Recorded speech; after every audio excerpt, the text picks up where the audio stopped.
जय हिंद दोस्तों, वंदे मातरम। कई सारे रिव्यूअर्स जो होते हैं ना, बहुत बदमाश होते हैं। दरअसल उनका काम सिर्फ ये होता है कि भाई बस टाइम पता चल जाए कि ओटीटी के ऊपर ये फला वेब सीरीज़ या मूवी कब आने वाली है, वो फटाक से उसका रिव्यू बनाकर डाल देते हैं, कैसा भी हो फिर। अब ऐसा ही असुर के साथ भी हुआ। अमूमन होता यह है कि इस तरह की वेब सीरीज़ के सारे एपिसोड इकट्ठे आ जाते हैं, लेकिन असुर के साथ ऐसा हुआ नहीं। असुर के अभी तक मात्र 2 ही एपिसोड रिलीज़ हुए हैं और अब हर दिन इसका एक नया एपिसोड रिलीज़ किया जाएगा, लेकिन लोग रिव्यू ऐसे कर रहे हैं जैसे कि पूरी की पूरी वेब सीरीज़ ही सामने आ गई हो। तो यहाँ पर मैं बात करने वाला हूँ इन 2 एपिसोड्स के बारे में, और इसके बाद हम लोग जब पूरी की पूरी वेब सीरीज़ खत्म हो जाएगी उसके बाद इस पूरी वेब सीरीज़ का रिव्यू करेंगे। अभी फिलहाल हम लोग सिर्फ 2 एपिसोड के ही बारे में बात करने वाले हैं, और यकीन मानिए ये 2 एपिसोड ऐसे हैं ना कि आपके दिल में, आपके दिमाग में इतने सवाल और इतनी बेचैनी पैदा कर देंगे कि आपको समझ में नहीं आएगा कि इंतज़ार करें तो कैसे करें। 3 साल का जो इंतज़ार इस वेब सीरीज़ के सेकंड पार्ट के लिए हुआ है ना, लिटरली ये सीरीज़ उस इंतज़ार को वर्थ करती है। अरशद वारसी का ये किरदार आपके जहन में एक बार फिर से ज़िंदा हो जाएगा। बस एक बात कहूँगा कि यदि अभी तक आप लोगों ने या तो इसका फर्स्ट सीज़न नहीं देखा तो उसको ज़रूर देख लें, और अगर भूल गए हैं तो यूट्यूब पे बथेरे वीडियोस पड़े हैं, आप उनका रिकैप देख लीजिए, जिससे कि आपको एग्जैक्टली समझ में आ सके कि सेकंड सीज़न में चलना क्या है। अब बात करते हैं हम लोग इस वीडियो की कि भाई आखिर यहाँ पर क्या होने वाला है। दरअसल असुर 2 की कहानी वहीं से शुरू होती है जहाँ पर पहला सीज़न खत्म हुआ था। असुर के आखिर में सीरियल किलर यानी कि शुभ जोशी को सज़ा हो जाती है और वो जेल चला जाता है। तब वो एक बच्चा था, लेकिन अब वो बड़ा हो चुका है और बदला लेने वापस भी लौट आया है।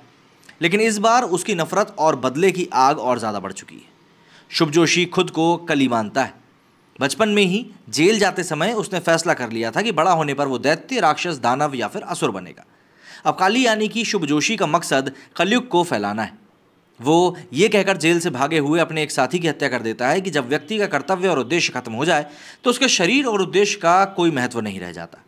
इस सीन को देखकर एकदम से लिटरली रोंगटे ही खड़े हो जाते हैं, और सही में ऐसा ही लगता है कि यहाँ पर क्या ही होने वाला है। दरअसल इस बार ये एक नए स्तर पर हत्याओं और अपराधों को अंजाम दे रहा है, जिसे देखकर धनंजय राजपूत यानी कि अरशद वारसी के भी होश उड़ चुके हैं।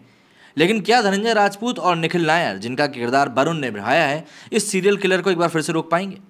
खास करके तब जब दोनों ही हीरो अलग हो चुके हैं और उनके बीच में काफ़ी ज़्यादा कड़वाहट आ चुकी है। जाहिर सी बात है यहाँ पर काफ़ी ज़्यादा मनमुटाव भी देखने के लिए मिलेगा। लेकिन अगर हम लोग सीधे सीधे सीरीज़ के रिव्यू की बात करें तो असुर यानी कि पहले सीज़न में अच्छाई और बुराई के बीच में युद्ध छिड़ा हुआ था, और अब वो दूसरे सीज़न में अपनी चरम पर पहुंच चुका है। शुभ जोशी एक सीरियल किलर है, लेकिन वो हर हत्या को इस तरह से अंजाम देता है कि पीछे एक सुराग नहीं छोड़ता। वो भारतीय पौराणिक कथाओं में बहुत विश्वास रखता है।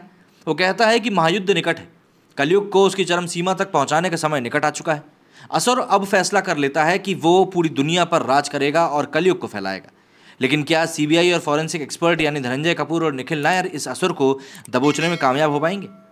पहला सीजन जब खत्म हुआ था तो दर्शकों के मन में ये जानने की क्यूरियोसिटी बढ़ गई थी कि आखिर असली असुर यानी कि सीरियल किलर है कौन, उसका क्या होगा। वहीं दूसरे सीजन में इन सवालों के जवाब मिल जाएंगे। इस केस में काम करते हुए धनंजय राजपूत और निखिल नायर काफ़ी कुछ सहन नजर आते हैं। हर किरदार अपनी परेशानियों में घिरा हुआ है, और मतलब कैरेक्टर डेवलपमेंट की जो हम बात करते हैं वो काफ़ी अच्छे से हुआ है। लेकिन सवाल वही है कि आखिर असली सीरियल किलर है कौन? दरअसल केसर भारद्वाज या फिर शुभ जोशी। इसी पर काम करते हुए धनंजय राजपूत के साथ भी काफ़ी घटनाएं घटती हैं, और वहीं उनके साथी निखिल के साथ भी कुछ ऐसी घटनाएं हो जाती हैं कि उनको खुद समझ में नहीं आता कि वो वाकई में क्या इस चीज़ को झेलने लायक हैं। यहाँ पर निखिल की पर्सनल लाइफ में काफ़ी कुछ चीज़ें उथल पुथल भी होने वाली। निखिल बुरी तरह टूटा हुआ भी दिखेगा और हर किसी से दूरी भी बना लेता है। दरअसल जिस तरह की चीज़ें उसकी पर्सनल लाइफ में चल रही थी, उनको देखने के बाद कोई भी इस बात को नहीं समझ पाता कि ये बंदा अब केस के ऊपर कैसे टिका रहेगा। वहीं धनंजय के साथ भी काफ़ी कुछ चीज़ें होती हैं, और किन परिस्थितियों में वो धर्मशाला के एक आश्रम में पहुंच जाता है, ये देखना काफ़ी ज़्यादा इंटरेस्टिंग है। वहाँ पर उसे किस तरह से शांति मिलती है, और वहीं पर केस को लेकर ये दोनों किस तरीके से एक साथ मिलकर काम करते हैं, ये भी एक देखने वाली बात है। दूसरी ओर कोर्ट केसर भारद्वाज के खिलाफ असुर होने का कोई सबूत ना मिलने के कारण जमानत पर उसको रिहा कर देती है। तो सवाल फिर वही उठता है कि क्या धनंजय और निखिल असुर को पकड़ पाने में कामयाब हो पाएंगे? अगर हम कलाकारों की एक्टिंग की बात करें तो असुर 2 को ओनी सेन ने डायरेक्ट किया है।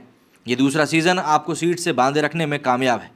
पहले सीज़न के मुकाबले असुर 2 में और भी ज़्यादा ट्विस्ट एंड टर्न्स दिखाए गए हैं।